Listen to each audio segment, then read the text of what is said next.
by Tiger. He know what he doing. Making it nasty.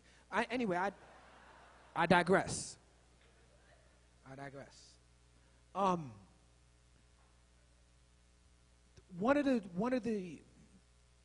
moments that really resonates with me about connecting consciousness with music and how powerful it can be and how much of a threat it could be is in 2004, and I talked about this in Black Power Mixtape, which y'all should watch if you haven't seen it. I think you can watch it on demand, on your cable. But in 2004, 50 Cent was a huge artist. And, 50 Cent was so, the music was, it was 50 Cent and Kanye and Eminem was the biggest artists. And things that made them the biggest artists is that it was a believability factor. You believe them. That's not so much now, People love Rick Ross music, right? People talk about Rick Ross. They love Rick Ross. All the blogs talk about it, and they play him on the radio, and then you hear he's a corrections officer, right? And you're like, how is a correction officer talking about selling cocaine, right? But it don't matter. It don't matter because this generation now, they don't care about that. They just care about entertainment. They're not concerned whether or not you sound convincing but when 50 Cent was out, it was different. It was about being convincing. And you really thought Eminem was going to kill Kim, like for real, Like you thought that 50 Cent was going to come to your house and shoot you in the face every time you listen to his records. That's the realism that people bought into with these artists, and it was so threatening, right? But I was working on my album. I was working on Eardrum, and I was listening to speeches by Stokely Carmichael because I was trying to find sound bites to put on my album. And he was very fiery in his language. He was talking about crackers. He was a lot of crackers he was talking about. This was a speech from 1959, right? Stokely Carmichael, one of the architects of the Black Power movement. And he used this language, this insightful language, to drive home his point. Black people were still, we colored and Negroes back then, So it's like, he was like, you got to stop trying to be like these crackers. He was, it was very strong. But the strength of that, even though it was a speech from 40 years later, somehow came through on the phone while I was making a reservation at JetBlue, trying to get a flight. And so when I showed up at the counter at JetBlue, the men in black showed up. And it was a TSA dude and a CIA dude, and they was like, we got to go talk to you. And they was like, what was you listening to when you was buying a ticket? And I was like, and I was cooperative, I was listening to Stokely Carmichael. Here's the CD right here, what I'm saying?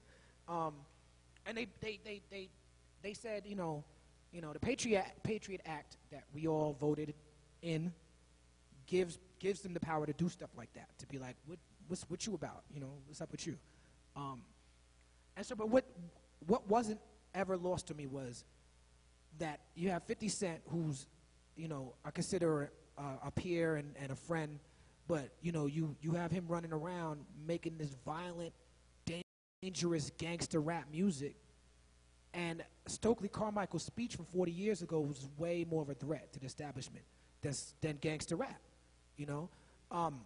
So it was what I learned from that encounter was just keep going.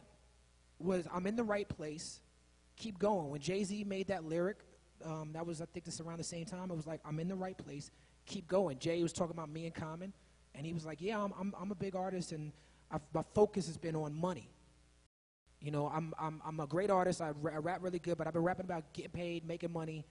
If y'all niggas ain't talking about large money, what's the point? This is what I've been saying, and this is what I've manifested. I brought it to fruition. These other artists have been talking about the art and talking about the culture. And you know what? Maybe I could be more like them, And so that, if I wanted to, but I'm over here talking about this money. So the power that we had, that Jay-Z would mention, that the feds would stop me over that Stokely Carmichael speech, that Jay-Z would mention me on a song where he's talking about his father, where he never talked about his father before on a record.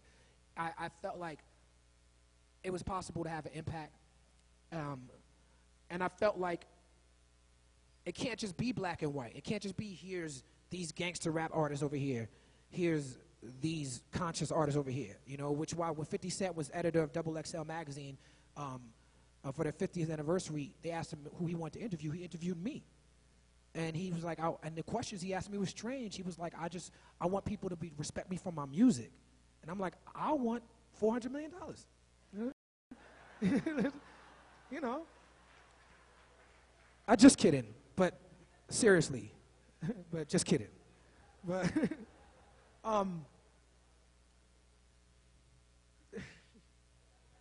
I told you I was just going to talk. I'm just going to talk. So to bring everything I'm saying back to now, that was the beginning of, you see, the separation. So now it's so bad that people can't even accept consciousness when it's dropped in their lap. You know, so when you look at an artist like Kanye West and Jay-Z and what they represent the 1%, they represent materialism, they represent as sometimes violence, sometimes misogyny, but that's just the negatives, right? When you listen to a record like Watch the Throne, right, which had 3 or 4 songs that were just about opulence and decadence, but the vast majority of that was black men talk about issues that affect the black community. And I'll venture to say there's 3 or 4 records on there that just can be straight up conscious rap, you know? But there's such a divide, we can't even hear that. Like, we're so focused on the celebrity of it, you know, or what our expectations are of these gentlemen, that we can't just hear what they're saying. So when Nicki Minaj makes a record like Moment of Life, or she has another record where she's talking about uplifting young women, I don't know the name of it, I don't even like the song, but look, if we're just talking about consciousness, here's an artist who has made, you know, as much as I love Lil' Kim, I come from Brooklyn. There would be no Nicki Minaj without Lil' Kim. Let's get that straight, right? Lil' Kim is one of the best artists I've ever seen do it. However, Lil' Kim never, not once, made a record that didn't have a curse in it and made a record that was be considered positive. Never. Nicki Minaj has made a few, you know. Is she a conscious artist? No, why? Why not? Why? Why? What is the prerequisite of being a conscious artist? What do you have to do? What points do you have to meet to be considered a conscious artist? What's the requirements?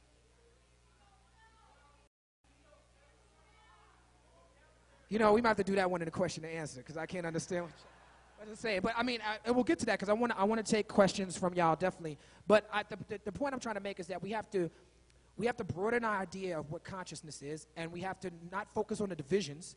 Not focus on the divisions in music, in religion, in political philosophies, and any of that, and focus on the common ground.